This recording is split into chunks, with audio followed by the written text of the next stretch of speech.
Өмгөөлийн тухай хуулийг засгийн газар өргөн мэдүүлсэн хэлц хэсгийн одоо ярьж байна. За энэ хуулийн төсөлтөд яг дагалдуулаад энэ хууль хэрэгцсэн байдлын тухай хуульд бол ямар нэгэн өөрчлөлт болохоор оруулж ирээгүй байна л да. За ийм болохоор ингээд өмгөөлийн хууль ингээд батлагдаад ингээд явах юм бол хуульчдын болон өмгөөлөгчдийн холбоонд одоо аль алинд нь одоо заавал гишүүн байх нь шүү дээ, тийм ээ? Заавал гишүүн байх. За аль алинд нь татвар төлөх. За энэ хоёр холбооны явуулсан үйл ажиллагаа давтан сургалтанд одоо гишүүнийхээ одоо оролцохоор байгаа энэ хуулийн дагуу. За одоо бол яг хуульчдын холбоо бол хуульчдын заавал гишүүнчлэлтэй. За хараад бас бид бас ингээд мэргэжлийн холбоо гэдэг явдаг. За өмгөөлөгчдийн холбоо бол одоо төрийн бас байгууллагын статустай ингээд явж байгаа. Ер нь бол 2012 он хүртэл өмгөөллийн тухай хуулиар бол хуулиар байгуулагдсан ийм байгууллага байсан л да. Ингээд өмгөөллийн хууль хүчинг болсон ингээд үйл ажиллагаа болоод байгаа. За энэ 5500 гаруй гишүүн энэ хуульчдын холбоонд байгаа гэж байгаа. Энэ нэг 2800 орчим одоо өмгөөлөгч буюу одоо шүүгэл төрөлдөлж өмгөөлж байгаа. Өмгөөлөл хэрэгтэй одоо ийм өмгөөлөгч нар байна. Тэгэхээр бол одоо өмгөөлөгчдийн холбоо нь бол хуульчдын холбооны одоо гол үндсэн одоо суур нь бол өмгөөлөгч нар болж таарч байна л да. Тэгэхээр ингээд тусдаа хуультай болоод ингээд цаашаа явахаар ингээд бас тодорхой давхарлууд бас үүсэх үү. Одоо чиг үүргээр ерөөхдөө давхартлууд ингээд үүсээд ирэхээр бас энэ хуульчдын холбооны одоо хувь заяа нь цаашдаа ирэх бол энийг бол хувь санаачлагчаас бас ер нь цаашдаа энэ хуульчдын холбооны талаар нь одоо ямар хөө одоо төсөөлөл байгаа, үзэл баримтлал байгаа юм болоо гэдгийг хувь санаачлагчаас асууя. За нөгөөдөө ер нь бас энд манай Монголын өмгөөлөгчдийн холбооны ерөнхийлөгч Ганбаатар за хуульчдын холбоог Монголын хуульчдын холбооноос бас Тамгазын дарга нь Гамбалдар бас байж байгаа. За энэ хоёр хүний байр суурийг бас одоо яг энэ хуультай холбоод бас сонсч гэж бодож байна. Одоо энэ хэлц хэсэг асуудлыг хэлцэж байгаа учраас тал талынх нь байр суурийг сонсоод ингээд цаашаа ингээд явъя гэж бодож байгаа.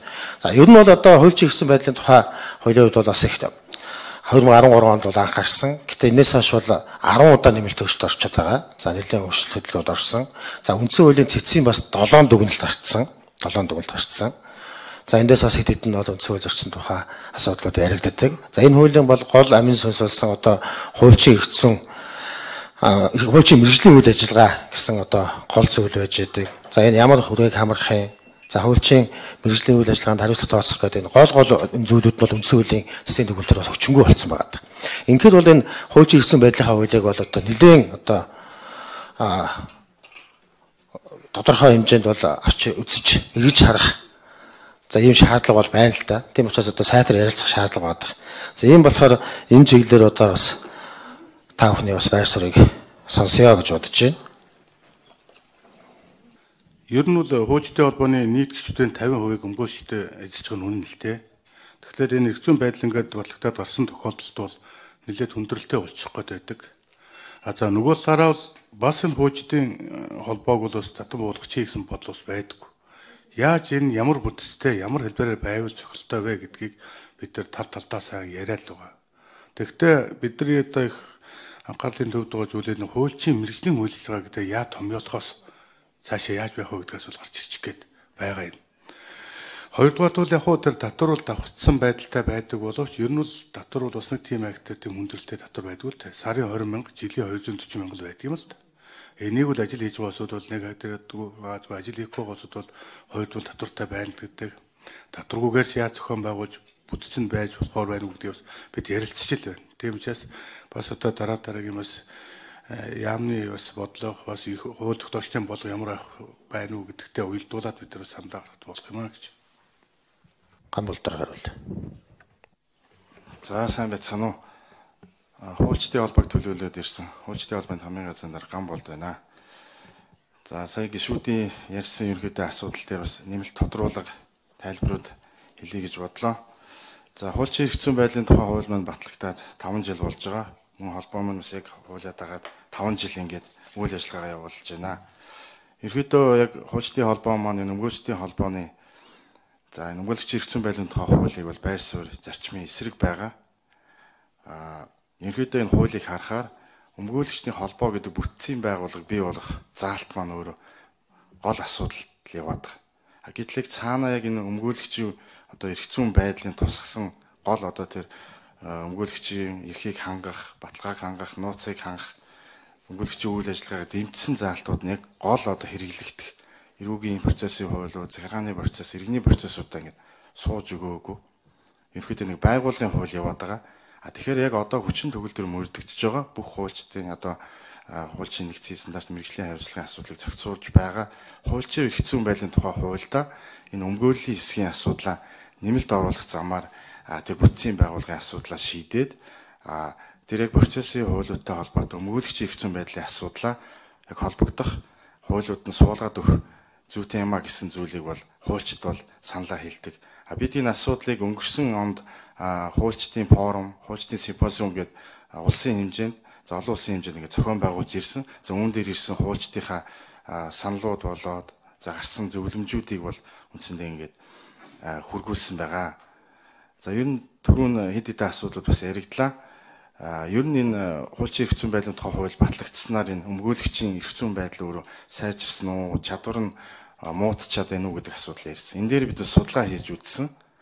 За энэ 2013 оноос хойш хуульчийн мэргэжлийн шалгалт өгөө шинээр одоо хуульчийн холбооноос хуульчийн яг өөр шалгалтад одоо их авсан хуульчид маань хэдэн хариуцлага хүлээгээд байгаа юм бэ? Энэ ёс зүйн зөрчил гаргаад мэргэжлийн хариуцлага алдаа гаргаад байгаа юм бэ гэдээ үзэхээр үндсэндээ бол өмнө нь явж ирсэн одоо 2013 оноос өмнө ажиллаж байсан хуульчид маань 80 гаруй хувь нийтлэлээ явдаг.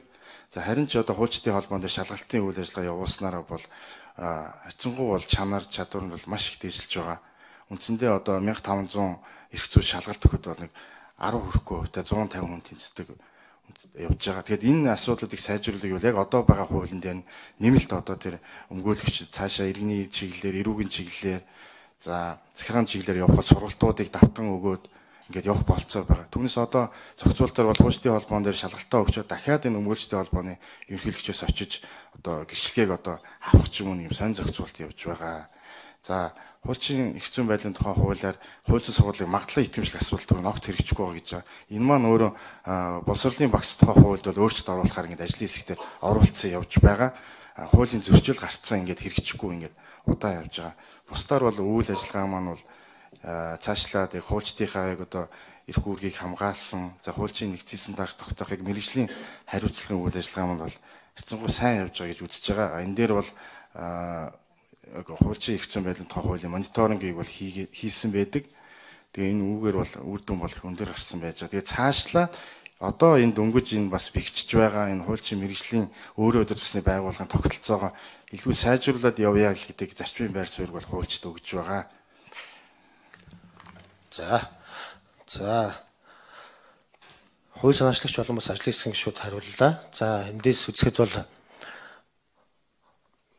өмгөөллийн тухай хуулийн төслөөр бол бас өмгөөлөгчдийн эрх зүйн байдлыг дэвшлүүлэх, за хариуцлагыг дэвшлүүлэх, мөн энэ хараа тус байдлыг хангах гэдэг энэ чиглэлээр бол одоо бас бие даасан хууль байх шаардлагатай гэж үзэж засгийн газар хууль санаачлагч бас энэ хуулийг оруулж ирсэн.